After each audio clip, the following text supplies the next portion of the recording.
તો ગુજરાત પોલીસ હવે ડિજિટલ બની રહી છે. આનો સીધો મતલબ એ છે કે પોલીસ અને લોકો વચ્ચે કામ કરવાની જે જૂની રીત હતી એ હવે બદલાઈ રહી છે.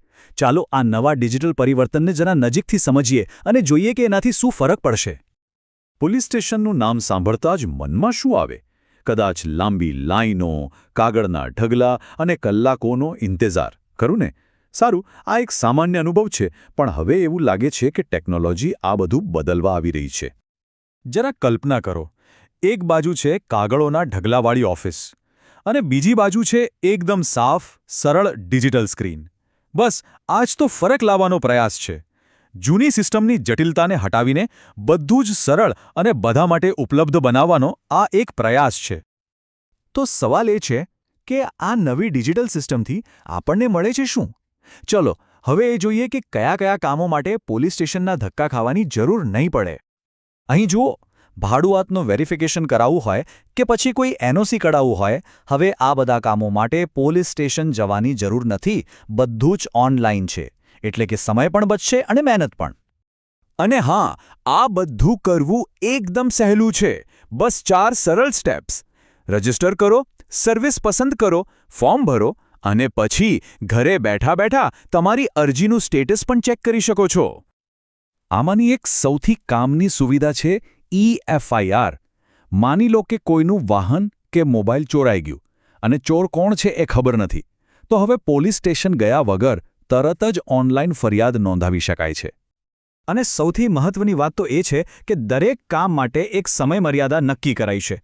24 કલાકમાં તપાસ શરૂ થઈ જશે, 48 કલાકમાં અધિકારીનો ફોન આવશે અને કદાચ 5 દિવસ સુધી કંઈ જ ન થયું તો એફઆઈઆર આપમેળે રજીસ્ટર થઈ જશે.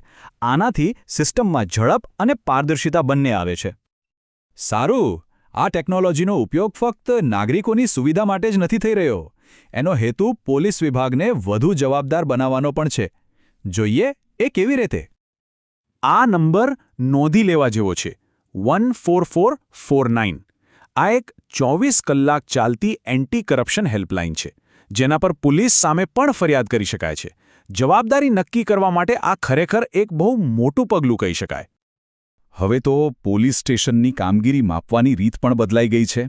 પહેલાં ખાલી ક્રાઇમના આંકડા જ જોવાતા હતા, પણ હવે 80% ભાર પોલીસના વર્તન અને લોકોના સંતોષ પર છે.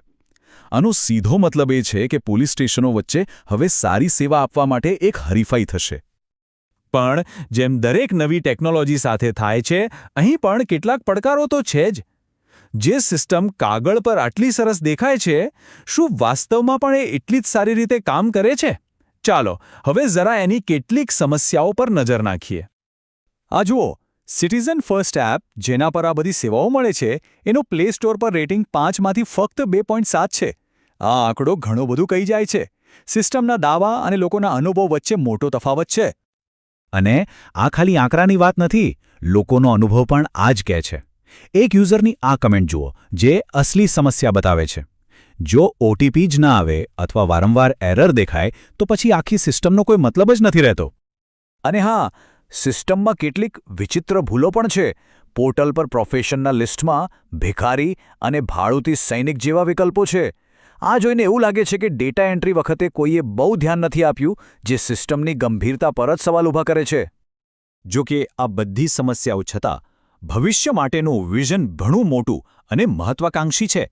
ચાલો જોઈએ કે આવનારા સમયમાં પોલીસિંગમાં કઈ નવી ટેકનોલોજીનો સમાવેશ થઈ શકે છે. ભવિષ્યમાં આપણને આઈઓટી એટલે કે ઇન્ટરનેટ ઓફ થિંગ્સ દ્વારા રિયલ ટાઈમ મોનિટરિંગ જોવા મળી શકે છે. અને બ્લોકચેન ટેકનોલોજીથી ડિજિટલ પુરાવા એટલા સુરક્ષિત બની જશે કે એમાં કોઈ ફેરફાર જ ન કરી શકે. આ બધી ટેકનોલોજી પોલીસની તપાસ કરવાની રીતને સંપૂર્ણપણે બદલી શકે છે. જરા વિચારો, ડ્રોનની મદદથી ભીડ પર નજર રાખવામાં આવી રહી છે, આઈઓટીથી શહેરના ખૂણે-ખૂણા પર નજર છે અને બ્લોકચેનથી ડિજિટલ પુરાવા એકદમ સુરક્ષિત છે. આ બધું ભવિષ્યમાં પોલીસિંગને વધુ સ્માર્ટ અને વધુ અસરકારક બનાવી શકે છે.